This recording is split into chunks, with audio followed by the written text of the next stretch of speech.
Hello guys, my name is Segun Adewumi. I help startups and scale-ups to build robust and dynamic financial models and valuation. I also do business intelligence stuff, creating interactive dashboards with the aid of Power BI, Tableau, Power Pivot in Excel to help businesses derive insights from their complex data sets. But before I move on with this video, I want to ask you just two questions. Are you planning to build a financially sustainable business or you're looking for investment funding? If your answer is yes to at least one of those two questions, that means that at this point you probably need a financial model. But in this video, what I want to do is to talk you through a financial model I built for a client in the UK. Anyway, mind you, this is not the real name for confidentiality and to maintain the integrity of my work. But I will talk you through each of the worksheets here, and I will return to the summary worksheet for further explanation. Now I have the model guide. The model guide is where I help the user of this model to navigate all everything that I have put in it. For instance, I have the sales styles that I have used, from the input sales style, the link sales style, the formula style, the percentage style, etc.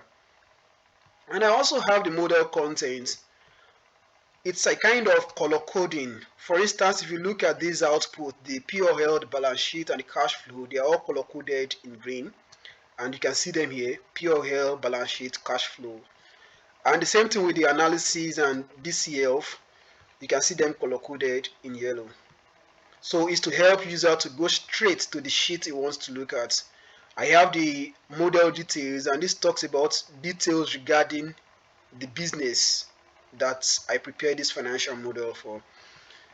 Also, I have full meaning of certain abbreviations that I have used and the scenarios I employ in this model.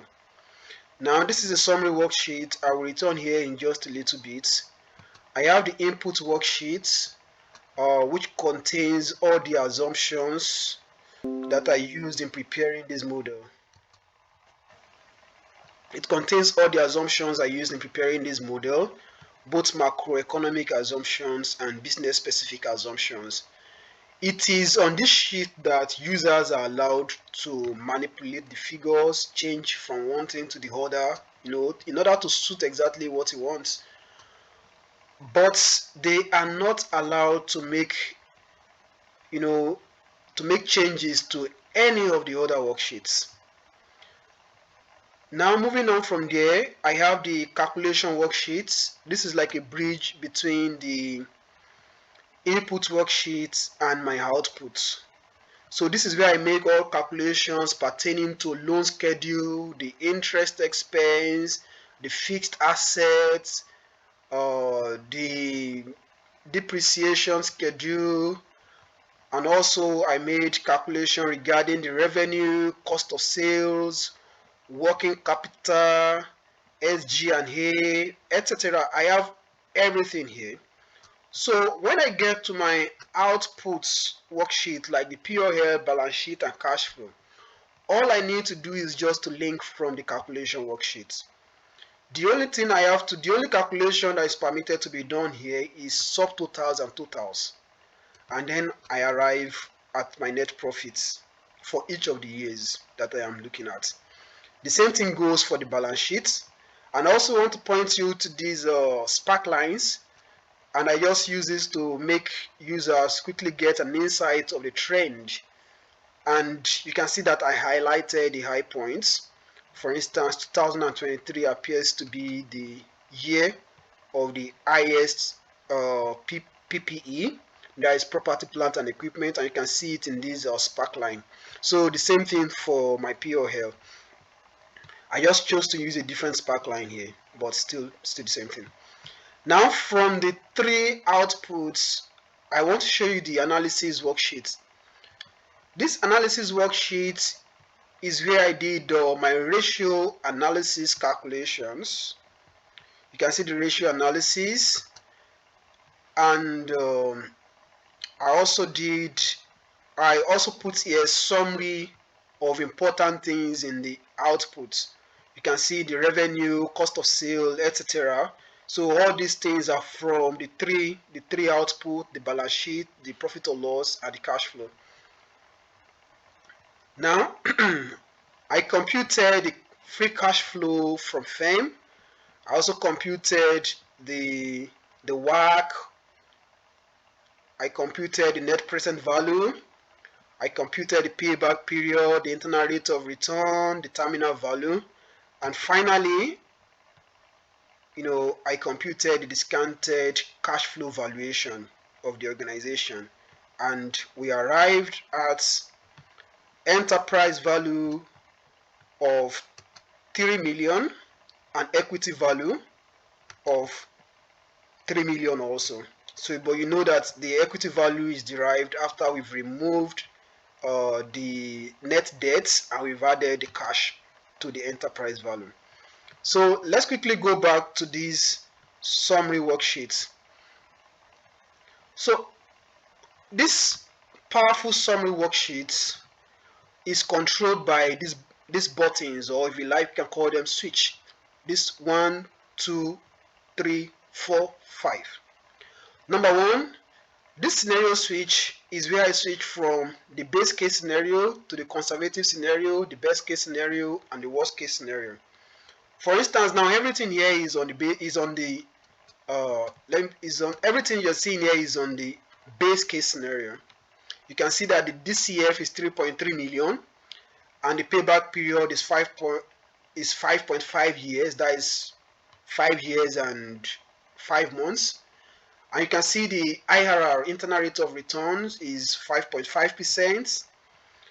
So if I should switch this now to the best case scenario, you can see that the payback period has reduced to 5.4 years. And the DCF is still on 3.8 million. The IRR has jumped to 8%. So let me go back to the worst case scenario. The DCF is now 3 million. Payback period has increased to 5.6 million. So that is how this switch controls everything in this model. Everything in all these worksheets, it controls them all. Now I will return to the base case scenario for the moment, and I will show you this metric switch. I showed you where I computed all the ratio analysis. This is the metric switch that controls everything, and I can see them in a graphical fashion here. This graph depicts each of those metrics, each of those ratios. Now, I want to show you revenue growth rates. This is the revenue growth rate from 2023 to 2027. You can see how it's ascending from 0% to 63%.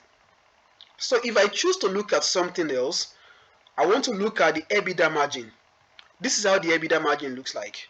From negative position, then to positive, and then declining in 2027. Maybe I want to look at something different. I want to look at the return on equity. You can see how everything is dynamic. You can choose to look at whatever you want to look at any point in time. Then I move quickly to these three switches that you are seeing here.